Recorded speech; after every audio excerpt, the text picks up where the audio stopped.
Assalamualaikum, selamat datang di channel saya, Ardian Mustafa. Di sini kita akan membahas berbagai topik menarik seputar bisnis, pengembangan human capital, riset, dan perencanaan keuangan syariah. Saya percaya bahwa dengan pengetahuan yang tepat, kita semua dapat mencapai kesuksesan yang lebih besar, baik dalam kehidupan profesional maupun pribadi. Jadi, pastikan Anda menonton hingga akhir.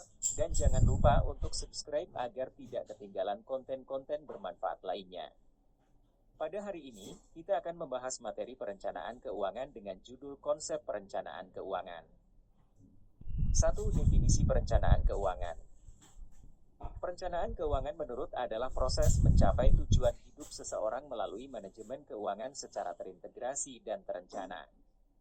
Tujuan hidup termasuk membeli rumah, menabung untuk pendidikan anak, atau merencanakan pensiun. Sumber yang lain menyebutkan bahwa personal financial planning atau perencanaan keuangan pribadi adalah mengembangkan dan mengimplementasikan secara total dan terkoordinasi perencanaan seseorang untuk mencapai tujuan keuangannya secara menyeluruh. Elemen terpenting dari konsep ini adalah mengembangkan perencanaan yang terkoordinasi untuk seluruh kebutuhan keuangan seseorang berdasarkan tujuan keuangan total mereka. Namun sebenarnya perencanaan keuangan pribadi itu artinya sesederhana namanya, yaitu melakukan perencanaan keuangan untuk mencapai kebutuhan pribadi atau individual. Hal ini menyentuh hampir semua aspek dari kehidupan pribadi orang tersebut, termasuk tentu saja keluarganya. Perencanaan keuangan bisa dibagi menjadi perencanaan keuangan menyeluruh, comprehensive financial planning, dan perencanaan keuangan hanya kebutuhan spesifik atau tertentu, partial financial planning or special need planning. Perbedaan keduanya adalah berdasarkan proses pelaksanaan perencanaan keuangan dan kebutuhan dari klien itu sendiri. Kenyataannya bahwa proses merupakan poin penting dalam perencanaan keuangan. Jadi perencanaan keuangan merupakan proses koordinasi, proses yang berkelanjutan dalam bekerja dengan klien untuk menentukan dan mencapai tujuan-tujuan keuangan dia, dievaluasi dan disesuaikan dengan tujuan pribadi maupun profesional, keluarga dan lingkungan bisnis, dan perubahan kondisi ekonomi.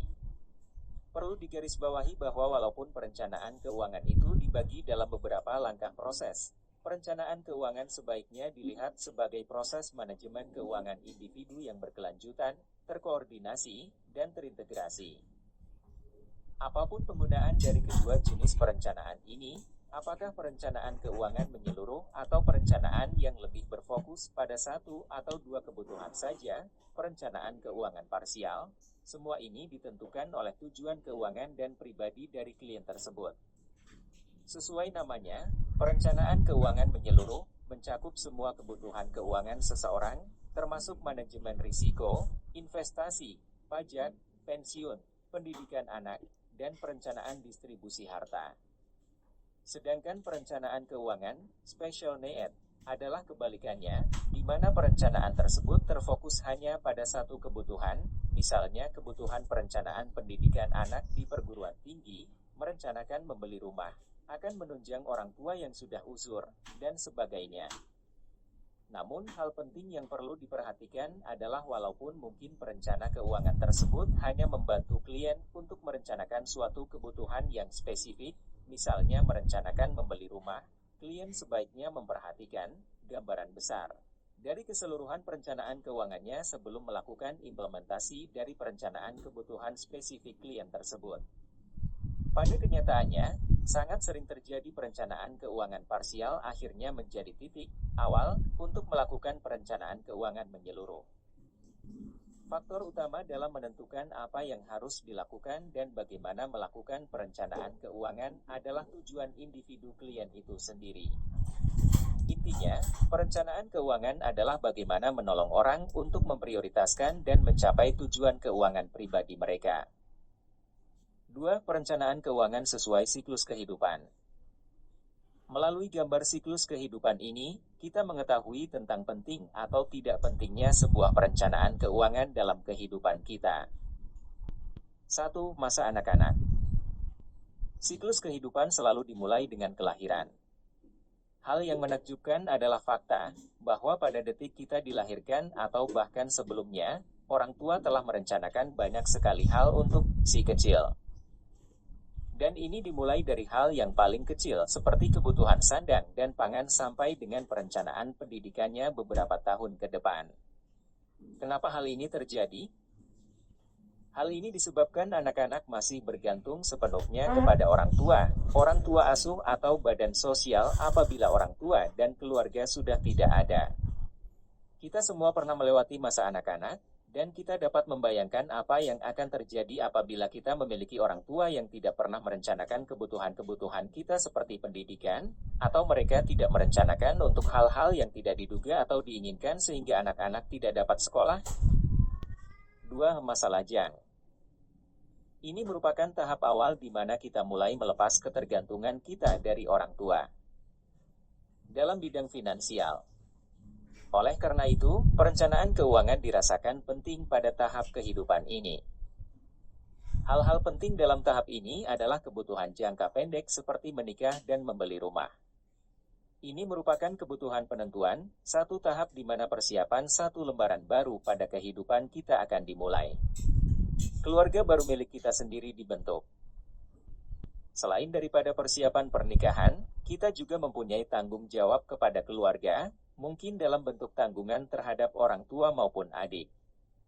Perencanaan antisipasi risiko yang mungkin terjadi terhadap diri kita juga diperlukan karena adanya anggota keluarga atau orang-orang yang menjadi tanggungan kita. 3. Masa awal pernikahan. Pada tahap ini, biasanya pendapatan masih relatif kecil, namun pengeluaran seperti cicilan rumah, mobil sudah relatif besar, sehingga suami istri bekerja. Tuntutan untuk tabungan rutin pun sangat tinggi pada tahap ini, di mana rencana untuk memiliki momongan juga akan menjadi prioritas bagi sebuah keluarga baru. Perencanaan keuangan disarankan pada tahap ini, terutama dalam bentuk proteksi. Ini disebabkan oleh fakta bahwa arus kas biasanya bergantung pada keduanya, istri dan suami. Sehingga apabila hal-hal yang tidak diinginkan harus terjadi pada salah satu dari mereka, maka akibatnya fatal. Dapat dibayangkan pula apabila pencari nafkah dalam keluarga baru tersebut hanyalah satu. Dampak yang mungkin terjadi pada anggota keluarga yang ditinggalkan terasa jauh lebih berat. Hal lain yang juga perlu dipikirkan adalah menyisihkan pendapatan untuk masa tua. Sebab apabila persiapan hari tua sudah dilakukan sejak dini, maka bebannya tidak terlalu berat apabila dibandingkan masa mendekati pensiun baru kita menyiapkan dana pensiun tersebut. 4. Masa orang tua dengan anak. Pada tahap ini, banyak keputusan penting dibuat oleh suami istri yang baru menjadi orang tua. Apakah si ibu berhenti bekerja untuk menjaga si bayi, atau pengeluaran tambahan harus dikeluarkan untuk keperluan pengasuh? Apabila si ibu berhenti bekerja, ketergantungan kepada suami akan meningkat sehingga perlindungan penggantian pendapatan diperlukan. Kebutuhan utama pada tahap ini adalah persiapan pendidikan anak. Orang tua akan dihadapkan dengan tantangan berat untuk menabung untuk keperluan penting tersebut sambil dapat mempertahankan gaya hidup dengan pengeluaran sehari-hari yang pasti sedang tinggi-tingginya. 5. Masa tua awal. Pada tahap ini umumnya perekonomian keluarga telah mencapai titik kemapanan. Ini terlihat sebagian anak-anak dalam keluarga telah menyelesaikan pendidikannya, cicilan rumah telah lunas dan sebagainya. Kebutuhan keuangan tidak terhenti pada tahap ini, karena kebutuhan dana untuk kesehatan dan pensiun masih tinggi. Selain itu, dalam tahap ini kebutuhan dan keinginan untuk berinvestasi juga masih tinggi. Hal ini disebabkan telah tersedianya sejumlah tabungan yang dapat diinvestasikan untuk memberikan hasil yang lebih baik untuk keperluan pensiun, untuk menambah dana pendidikan anak, dan mungkin untuk menyediakan bekal atau hadiah untuk anak yang akan mendekati usia pernikahan. 6. Masa awal pensiun. Pada masa awal pensiun, biasanya anak-anak telah menyelesaikan studinya dan telah bekerja, sehingga mereka dapat dikatakan telah mandiri secara finansial. Hal yang perlu dipersiapkan adalah memaksimalkan investasi yang ada pada saat tersebut, sehingga untuk keperluan sehari-hari tersedia pada saat kita kurang tidak produktif. Proteksi terhadap penyakit kritis maupun kematian juga merupakan hal yang sangat penting untuk dipersiapkan, sehingga pada masa ini kita tidak perlu membebani anak-anak atau keluarga yang lain. 7. Masa pensiun. Pentingnya perencanaan pensiun secara dini sangat penting, sehingga diharapkan pada saat memasuki tahap ini tersedianya pendapatan maupun modal yang memadai untuk memenuhi kebutuhan hidup. Apabila memungkinkan, di usia pensiun ini seseorang sudah mempunyai pendapatan dan aset yang cukup besar, serta pertumbuhannya dapat melampaui besarnya inflasi. 3. Mengapa perencanaan keuangan dibutuhkan?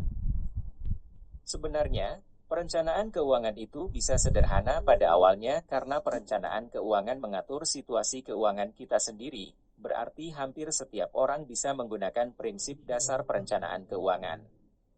Seseorang yang bermaksud memulai perencanaan keuangan pribadinya memulai dari anggaran keuangan, karena hampir setiap orang sudah mempunyai anggaran keuangan walaupun bentuknya sangat sederhana, dan mengevaluasi program tabungan atau investasi yang sudah dimilikinya. Pasangan muda yang akan memiliki anak akan mengevaluasi program asuransi yang sudah dimilikinya. Mereka juga mulai memikirkan bagaimana mendanai pendidikan anaknya di luar negeri. Atau mungkin sebuah keluarga bermaksud membeli rumah setelah sekian lama mengontrak atau ingin memiliki rumah yang lebih besar. Jika memang demikian adanya, mereka semua perlu melihat dampak finansial dari kebutuhan mereka tersebut. Manfaat dari perencanaan keuangan bisa dirasakan dengan adanya arah dan arti keputusan finansial seseorang. Melalui perencanaan keuangan, seseorang atau keluarga bisa mengerti bagaimana setiap keputusan keuangan yang dibuat berdampak ke area lain dari keseluruhan situasi keuangan dirinya atau keluarganya. Contohnya, membeli suatu produk investasi mungkin bisa membayar hutang yang ada lebih cepat sebab pengembalian investasinya lebih tinggi, namun hal yang sama bisa membuat waktu pensiunnya tertunda secara signifikan. Dengan melihat setiap keputusan finansial sebagai bagian dari suatu keseluruhan, seseorang dapat mempertimbangkan efek jangka pendek dan jangka panjang atas tujuan-tujuan hidupnya. Dia juga dapat lebih mudah beradaptasi atas perubahan hidup dan merasa lebih aman karena tujuan-tujuannya berada pada jalur yang tepat. Jadi kesimpulannya, perencanaan keuangan adalah untuk setiap orang dan keluarga. Manfaatnya besar bagi seseorang dan keluarganya untuk menjadikannya sebagai alat, tools, agar bisa mencapai kebutuhan-kebutuhan keuangan mereka di masa kini dan masa depan. Pada akhirnya setiap orang dan keluarga bisa mencapai tujuan dari perencanaan keuangan, yaitu bebas secara financial freedom, artinya bebas dari hutang, tersedianya arus pendapatan tetap dari investasi yang dilakukan, lunas KPR, dan terproteksi secara finansial dari risiko apapun yang mungkin terjadi. 4. Langkah-langkah dalam membuat perencanaan keuangan pribadi. Perencanaan keuangan adalah suatu proses, suatu metodologi yang sah baik bagi praktisi maupun orang yang melakukan perencanaan pribadi. Ada 6 tahap dalam proses perencanaan keuangan. Langkah 1. Menetapkan tujuan keuangan. Langkah 2. Mengumpulkan relevan data. Langkah 3. Menganalisa data. Langkah 4. Mengembangkan suatu rencana untuk mencapai target. Langkah 5. Menerapkan rencana. Langkah 6. Memonitor rencana. Langkah 1. Menetapkan tujuan keuangan. Segelintir orang memulai liburan tanpa memiliki tujuan khusus dalam pikirannya.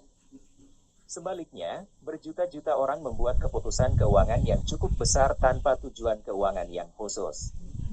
Penentuan target sangatlah kritis untuk menciptakan perencanaan keuangan yang sukses, tetapi hanya segelintir orang yang menentukan target dengan jelas. Dengan membimbing nasabah melalui latihan penentuan target, profesional keuangan tidak saja membantu nasabah menentukan target yang layak dan bisa dicapai, tetapi juga menentukan nuansa dari keseluruhan proses perencanaan keuangan. Umumnya nasabah mengutarakan kekhawatirannya dalam hal penghasilan di masa pensiun, dana pendidikan, kematian yang terlalu cepat, cacat, perpajakan, dan masih banyak lagi. Kadang kala nasabah secara khusus menentukan prioritas target, Tetapi mereka lebih sering menunjukkan kekhawatiran, rasa cemas, dan frustrasi dibandingkan menentukan arah. Adalah tanggung jawab perencana untuk membantu merubah perasaan ini menjadi suatu target. Biasanya, tanggapan yang diberikan adalah, kami ingin memiliki standar hidup yang nyaman jika nanti kami pensiun. Sekilas hal ini merupakan target yang layak, tetapi evaluasi mendalam menunjukkan bahwa target ini terlalu kabur. Kapan Anda ingin pensiun? Apa yang dimaksud dengan nyaman? Apakah mereka ingin mempertimbangkan inflasi? Apakah mereka ingin pensiun dengan menikmati pendapatan bunga saja, atau mencairkan akumulasi portofolio mereka selama sisa hidup mereka? Pertanyaan-pertanyaan yang terarah mungkin akan mengungkapkan target yang lebih jelas lagi, seperti, kami ingin pensiun dalam 20 tahun mendatang dengan penghasilan setelah pajak Rp 60.000.000 per tahun dalam nilai rupiah saat ini, dan kami ingin penghasilan tersebut berlanjut selama kami hidup tanpa adanya depresiasi nilai pokok. Membantu nasabah mengungkapkan target adalah jasa yang paling berharga yang diberikan oleh perencana keuangan. Tugas penting lainnya dari perencana adalah memprioritaskan target tersebut. Nasabah biasanya menyebutkan kompetisi target, misalnya tabungan untuk pensiun dan tabungan untuk pendidikan. Perencana membantu nasabah memprioritaskan berdasarkan pentingnya setiap target tersebut.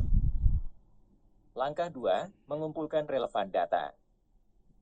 Karena banyak kekhawatiran nasabah yang harus ditangani oleh perencana keuangan, maka perencana harus mengumpulkan informasi yang cukup dari nasabah. Definisikan situasi nasabah saat ini, tentukan apa yang paling diinginkan nasabah di masa depan dan kapan hal tersebut ingin dicapai, dan menentukan apa yang nasabah ingin dan dapat lakukan untuk mencapai tujuannya memerlukan informasi. Informasi ini harus akurat, lengkap, terbaru, relevan dengan target nasabah, dan terorganisir dengan baik. Jika tidak, perencanaan keuangan berdasarkan informasi akan tidak efisien, mungkin terdapat kesalahan, tidak tepat, tidak konsisten dengan target nasabah, atau membahayakan kesejahteraan keuangan nasabah. Setelah nasabah mengungkapkan target, objektif, dan kekhawatirannya, perencana mengumpulkan semua informasi mengenai nasabah yang ada hubungannya dengan permasalahan yang harus dipecahkan dan/atau dengan jenis rencana yang disiapkan.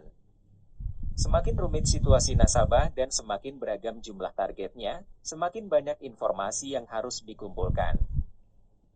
Dua jenis informasi umum perlu dikumpulkan, objektif dan subjektif. Contoh beberapa informasi objektif, fakta, yang mungkin diperlukan dari nasabah termasuk daftar kepemilikan saham, inventaris aset dan kewajiban, penjelasan pengaturan pendistribusian aset nasabah saat ini jika ada kematian, daftar penghasilan dan pengeluaran tahunan, dan ringkasan pertanggungan asuransi saat ini. Yang tidak kalah pentingnya adalah informasi subjektif mengenai nasabah. Perencana keuangan seringkali perlu mengumpulkan informasi mengenai harapan, rasa takut, nilai, preferensi, sikap, dan target di luar masalah keuangan nasabah, dan pasangan hidup. Satu informasi yang bernilai dan perlu diperhatikan adalah toleransi risiko nasabah. Perencana harus menentukan sikap nasabah dan pasangan hidup terhadap risiko sebelum membuat rekomendasi. Lebih dianjurkan melalui penggunaan evaluasi ilmiah dari pihak ketiga. Informasi ini memberikan manfaat tambahan dalam membantu menghindari, atau paling tidak mempertahankan, gugatan hukum dari nasabah yang tidak puas. Sebelum perencana keuangan mulai dengan proses pengumpulan informasi, ia harus memberikan informasi tertentu kepada nasabah. Pertama, nasabah harus disadarkan bahwa ia harus meluangkan waktu, mungkin waktu yang cukup banyak, dalam tahap mengumpulkan informasi pada perencanaan keuangan ini. Meskipun komitmen perencana keuangan adalah menghindari terbuangnya waktu nasabah dengan percuma, komitmen nasabah untuk meluangkan waktu ini sangat penting. Jumlah komitmen waktu yang diperlukan tergantung luas dan rumitnya kebutuhan nasabah dan situasinya, tetapi pengembangan yang tepat atau bahkan lebih fokus lagi dan seimbang bagi perencanaan yang tidak rumit memerlukan informasi di mana hanya nasabah saja yang dapat memberikannya. Kedua, Nasabah harus disadarkan bahwa ia mungkin harus memberikan informasi yang sangat rahasia kepada perencana. Mungkin informasi tersebut sensitif atau menyakitkan bagi nasabah untuk mengungkapkannya. Sekali lagi, luas dan rumitnya kebutuhan nasabah akan mempengaruhi masalah ini. Perancangan atau bahkan perencanaan yang langsung ke pokok masalah mungkin memerlukan keterbukaan dari nasabah untuk memberikan informasi seperti pendapatan dan pola pengeluaran, sikap mereka terhadap anggota keluarga lainnya, atau pendapat mereka dalam hal tanggung jawab keuangan mereka kepada orang lain. Persyaratan lainnya untuk pengumpulan informasi nasabah yang efektif adalah pendekatan yang sistematis yang dilakukan.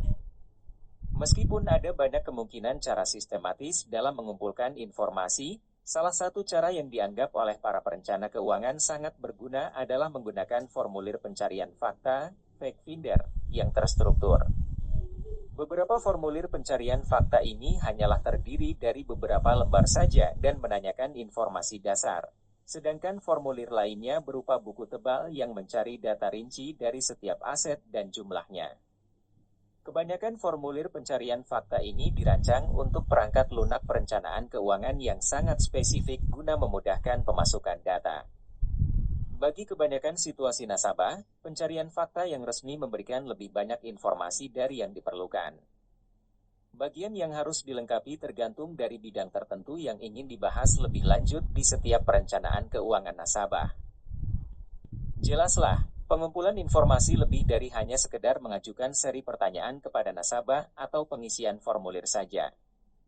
Pastinya hal tersebut diperlukan, tetapi biasanya pengumpulan informasi juga mensyaratkan pemeriksaan dan analisa dokumen seperti surat waris, pengembalian pajak, dan polis asuransi yang diberikan oleh nasabah sendiri atau penasehat keuangan nasabah. Diperlukan juga advis dan konsultasi, dan mendengarkan dengan baik pada saat berhadapan dan bertemu dengan nasabah dan pasangan hidupnya. Keahlian ini sangatlah penting karena perencana memerlukannya untuk membantu nasabah dan istri, suaminya dalam mengidentifikasi dan menerangkan dengan jelas apa yang mereka ingin capai dan apa risiko yang mereka bersedia ambil untuk mencapai keinginan tersebut. Langkah 3. Menganalisa data. Setelah informasi relevan dari nasabah terkumpul, terorganisir dan diperiksa untuk ketepatan, konsistensi dan kelengkapan, tugas perancang keuangan selanjutnya adalah menganalisis kondisi keuangan nasabah saat ini. Tujuannya adalah untuk menentukan di mana hubungan antara nasabah dengan target yang ditentukan oleh nasabah pada tahap 1 di atas. Analisa ini mungkin mengungkapkan kekuatan tertentu dari posisi nasabah saat ini terhadap targetnya. Misalnya, nasabah mungkin hidup nyaman dalam pengertiannya, dan oleh karenanya sumber-sumber untuk memenuhi target akumulasi kekayaan dalam jangka waktu yang layak telah tersedia. Mungkin nasabah memiliki asuransi kesehatan melalui perusahaan di mana ia bekerja, sehingga cukup untuk menutupi risiko yang berhubungan dengan kecacatan yang serius. Mungkin, surat waris nasabah telah diperiksa ulang dan informasi terbaru mengharuskan nasabah memiliki perencanaan harta waris. Seringkali, analisa perencana keuangan dari posisi keuangan nasabah saat ini mengungkapkan sejumlah kelemahan atau kondisi yang menghalangi pencapaian target nasabah. Misalnya, nasabah membayar pajak yang tidak seharusnya atau menggunakan pinjaman dengan tidak bijaksana. Portofolio investasi nasabah mungkin tidak konsisten dengan toleransi risikonya. Mungkin kepentingan bisnis nasabah tidak dipergunakan dengan efisien untuk mencapai target proteksi asuransi pribadinya, atau kemungkinan ada kerugian yang tidak terdeteksi seperti adanya kemungkinan gugatan hukum yang berat yang timbul dari kecerobohan penggunaan mobil oleh orang lain selain nasabah tersebut. Satu kesimpulan dari perencana keuangan mungkin tidak dapat mempertahankan target yang telah ditentukan di tahap 1. Misalnya, sumber dan penghasilan investasi nasabah mungkin menghindari pencapaian target penghasilan masa pensiun. Dalam hal ini, perencana membantu nasabah menurunkan target atau menunjukkan perubahan apa yang harus dilakukan nasabah untuk mencapai targetnya. Menunda pensiun, menabung lebih banyak. Lagi, mencari penghasilan yang lebih tinggi, dan memutuskan untuk mengambil pokok tabungan selama masa pensiun, Misalnya secara berkala mengambil tunai sebagian akumulasi dana pensiun, merupakan 4 cara untuk membantu mencapai target. Berikan alternatif. Nasabah dapat kembali ke target awalnya dengan menurunkan target tersebut atau merubah sejumlah kriteria sehingga target bisa tercapai. Langkah 4. Mengembangkan suatu rencana untuk mencapai target. Setelah informasi mengenai nasabah dianalisis dan, jika perlu, objektif yang akan dicapai sudah ditentukan, tugas perencana berikutnya adalah membuat rencana realistis untuk membawa nasabah dari posisi keuangannya saat ini ke arah pencapaian objektif tersebut. Karena tidak ada dua nasabah yang serupa, perencanaan keuangan yang baik harus dibuat untuk memenuhi kebutuhan orang yang bersangkutan, dengan strategi yang direkomendasikan perencana yang dirancang khusus memenuhi kebutuhan, kemampuan dan target nasabah bersangkutan. Perencanaan keuangan tersebut haruslah sesuai dengan situasi nasabah, bukan sesuai keinginan perencana. Sangat jarang perencana keuangan, seorang diri, dapat menjaga informasi terbaru yang berhubungan dengan semua strategi yang mungkin tepat untuk nasabahnya. Berdasarkan pendidikan dan keahliannya, perencana seringkali harus bergantung pada sejumlah strategi terbatas, coba dan benar, dalam menangani persoalan yang seringkali dihadapi dalam perencanaan. Jika keahlian tambahan diperlukan, perencana harus selalu berkonsultasi dengan penasihat yang ahli di bidang yang dipertanyakan untuk membantu perencana merancang perencanaan nasabah secara menyeluruh. Biasanya ada lebih dari satu cara untuk mencapai target keuangan nasabah. Dalam hal ini, perencana harus memberikan strategi alternatif kepada nasabah untuk pertimbangannya dan harus menjelaskan kelebihan dan kekurangan strategi tersebut. Strategi yang dapat membantu mencapai objektif yang beragam harus diperhatikan. Rencana keuangan yang dikembangkan harus spesifik. Harus rinci siapa yang melakukan sesuatu, kapan, dan dengan sumber yang mana. Pengembangan rencana yang lengkap sangatlah penting untuk meraih persetujuan nasabah.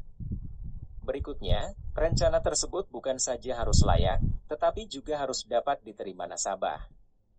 Biasanya interaksi antara praktisi dan nasabah terus berlanjut selama pengembangan rencana, memberikan masukan yang konsisten untuk meningkatkan kemungkinan nasabah menyetujui rencana tersebut. Biasanya, laporan penjelasan rencana harus tertulis. Karena tujuan laporan perencanaan keuangan harus komunikatif, formatnya harus dapat dengan mudah dipahami dan dievaluasi oleh nasabah apa yang sedang diajukan. Beberapa perencana keuangan bangga dengan laporan mereka yang panjang, meskipun laporan yang panjang seringkali dibuat menurut format standar dari yang sudah ada sebelumnya. Secara umum, semakin sederhana laporan tersebut, semakin mudah nasabah memahami dan mengadaptasikannya. Penggunaan dengan hati-hati grafik, diagram dan alat bantu visual lainnya dalam laporan dalam hal ini sangat membantu. Langkah 5, menerapkan rencana. Pada intinya advis keuangan, tidak peduli betapa solidnya dasar yang digunakan dalam memberikan advis tersebut, tidak menentukan perencanaan keuangan. Rencana keuangan akan berguna bagi nasabah hanya jika rencana tersebut dijalankan. Oleh karena itu, adalah bagian dari tanggung jawab perencana untuk melihat penerapan rencana tersebut dilakukan dengan benar sesuai dengan jadwal yang telah disetujui oleh nasabah. Rencana keuangan dengan lingkup terbatas dan tidak rumit bagi nasabah dapat secara menyeluruh diterapkan oleh perencana keuangan. Namun demikian, rencana lainnya memerlukan keahlian tambahan dari profesional lain. Misalnya, instrumen hukum seperti surat waris dan dokumen lembaga waris mungkin harus dibuat, polis asuransi harus dibeli, atau investasi saham diperlukan. Bagian tanggung jawab perencana adalah memotivasi dan membantu nasabah dalam melengkapi setiap tahap yang diperlukan untuk penerapan rencana secara menyeluruh. Langkah 6, memonitor rencana.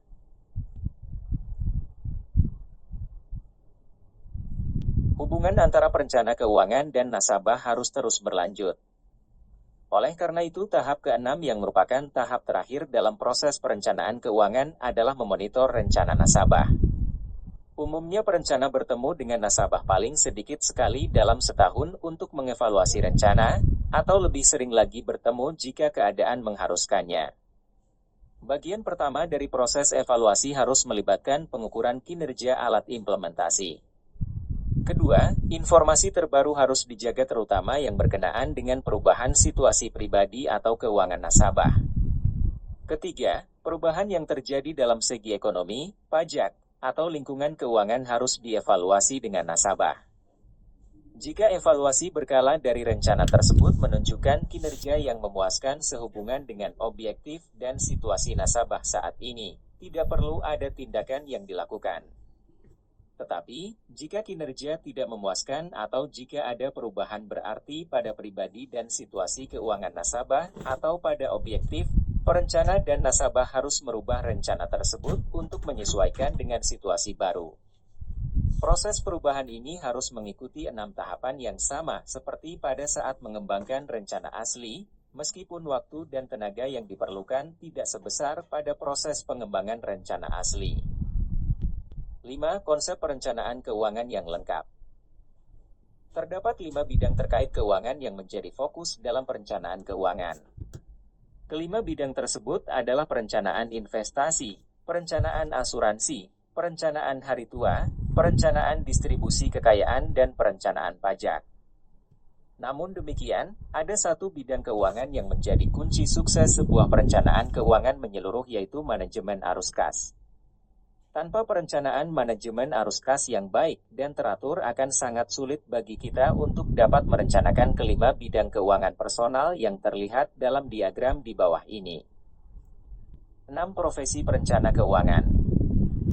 Perencana keuangan individu adalah seseorang yang secara profesional membantu individu atau keluarga dalam menghadapi berbagai masalah keuangan individu melalui perencanaan keuangan yang bijaksana. Bidang keuangan mencakup dan tidak terbatas hanya pada bidang seperti manajemen arus kas, perencanaan kebutuhan pendidikan anak, perencanaan kebutuhan hari tua, perencanaan investasi, perencanaan asuransi dan manajemen risiko, perencanaan pajak dan perencanaan distribusi kekayaan. Tugas yang dilakukan oleh perencana keuangan biasa disebut perencanaan keuangan. Dalam mengembangkan perencanaan untuk kliennya, seorang perencana keuangan profesional harus melalui proses yang dalam standar disebut 6 langkah perencanaan keuangan, yang bertujuan untuk membuat sebuah strategi perencanaan yang lengkap sesuai dengan kondisi keuangan serta tujuan keuangan yang diinginkan klien. Profesi perencana keuangan di Indonesia terbagi dalam 2 tipe, yaitu perencana keuangan independen, yaitu perencana keuangan yang tidak terikat atau bekerja pada suatu institusi atau perusahaan tertentu. Perencana keuangan, PIET, yaitu perencana keuangan yang bekerja atau terikat pada suatu institusi atau perusahaan, misalnya perusahaan asuransi jiwa, bank, atau perusahaan sekuritas.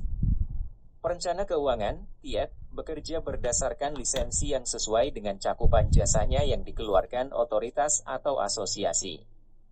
Di Indonesia yang dimaksud adalah otoritas jasa keuangan. Kedua tipe profesi perencana keuangan di atas memberikan cakupan jasa perencanaan keuangan berbentuk pelayanan dengan fokus pada kebutuhan spesifik, yaitu pada beberapa area saja seperti asuransi jiwa dan investasi. Cakupan jenis pelayanan ini sering disebut sebagai perencana keuangan dengan single view service atau multiple view services. Pelayanan perencana keuangan fokus memenuhi kebutuhan perencanaan keuangan secara menyeluruh, disebut sebagai perencana keuangan komprehensif. Perlu diingat bahwa kedua tipe profesi perencana keuangan dilarang menerima dan mengelola dana masyarakat kecuali memiliki lisensi khusus yaitu OJK. 7. Regulasi perencana keuangan independen di Indonesia. Peraturan Pemerintah Nomor 43 Tahun 2015 tentang pihak pelapor dalam pencegahan dan pemberantasan tindak pidana pencucian uang. Profesi adalah advokat, notaris, pejabat pembuat akta tanah, akuntan, akuntan publik, dan perencana keuangan yang ditetapkan sebagai pihak pelapor berdasarkan peraturan perundang-undangan di bidang pencegahan dan pemberantasan tindak pidana pencucian uang tersebut. Peraturan Kepala PPATK Nomor 11/2016 tentang tata cara penyampaian laporan transaksi keuangan mencurigakan bagi 6 profesi tersebut. Keterlibatan pihak pelapor profesi bertujuan mempersempit ruang gerak para pelaku tindak pidana pencucian uang. Selain itu, kewajiban ini juga diharapkan dapat mencegah kemungkinan pemberi jasa dimanfaatkan oleh pelaku kejahatan pencucian uang.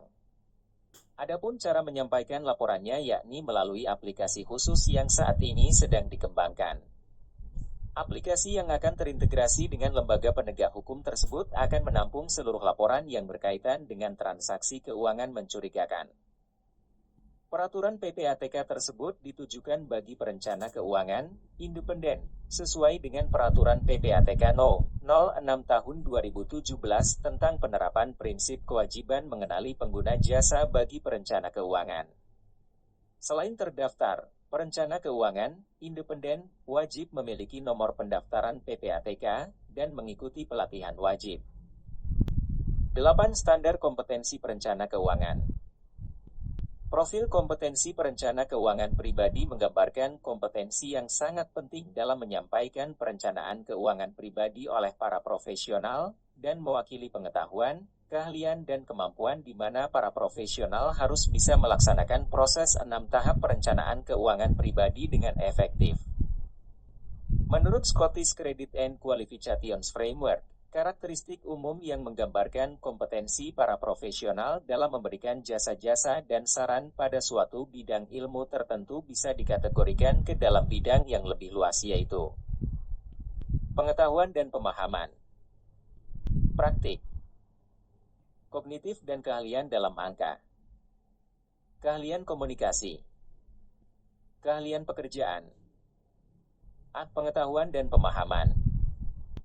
Seorang profesional harus bisa menunjukkan dan/atau bekerja dengan pengetahuan yang meliputi dan mengintegrasikan disiplin utama perencanaan keuangan pribadi yang mencakup prinsip-prinsip umum, dasar-dasar perencanaan keuangan pribadi, perencanaan asuransi dan manajemen risiko, perencanaan kesejahteraan karyawan, perencanaan investasi, perencanaan pajak penghasilan, perencanaan pensiun dan perencanaan harta waris.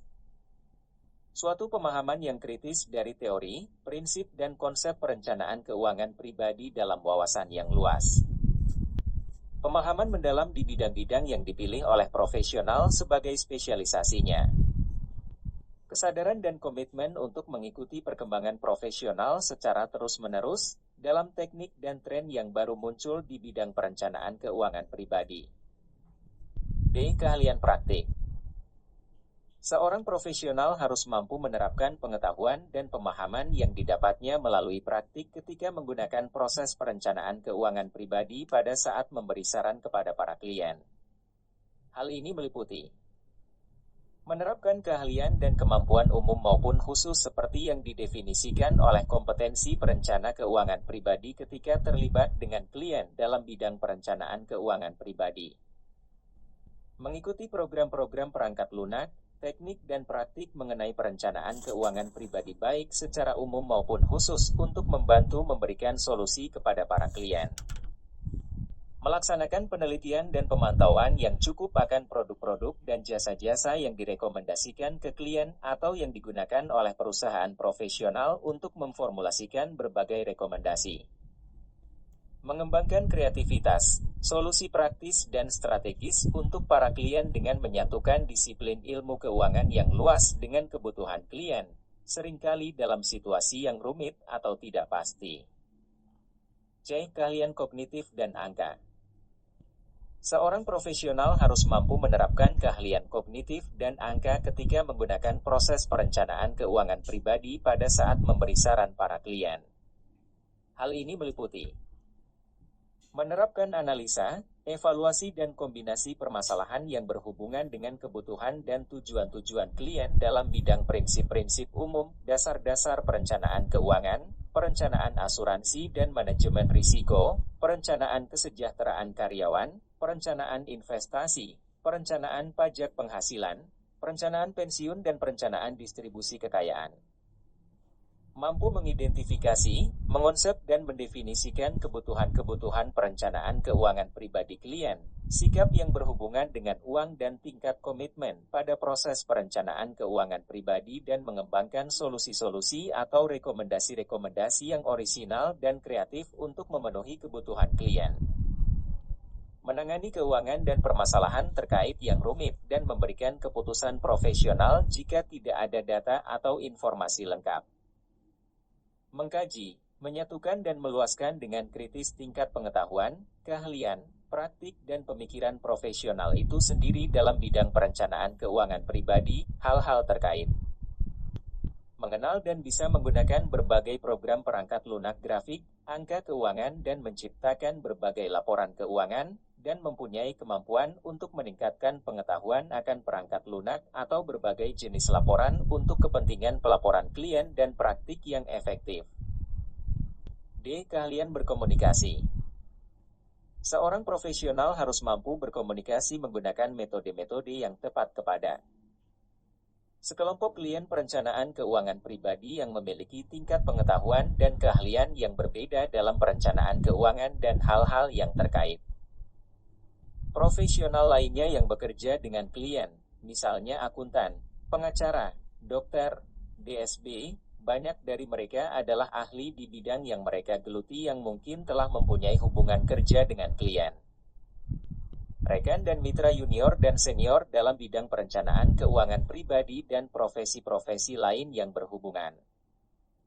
Keahlian bekerja. Ketika melakukan praktik sebagai seorang perencana keuangan pribadi, seorang profesional harus melakukan otonomi dan inisiatif seperlunya ketika menggunakan proses perencanaan keuangan pada saat memberi saran klien dan di berbagai kegiatan profesional lainnya.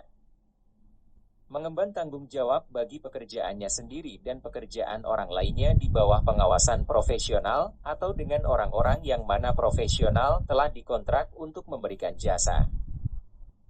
Bertanggung jawab atas kemampuan dirinya sendiri dan atau perusahaan untuk memberikan jasa perencanaan keuangan pribadi dan saran terkait bagi seorang klien selama terlibat dalam perencanaan keuangan pribadi dengan memastikan bahwa praktik yang dilakukan telah berdasarkan sumber daya yang memadai, berkomitmen pada pengembangan profesional para karyawan, selalu mengikuti perkembangan praktik perangkat lunak saat ini dan mengkaji dengan kritis bidang-bidang di mana perusahaan tersebut bisa memenuhi kebutuhan klien dengan lebih baik.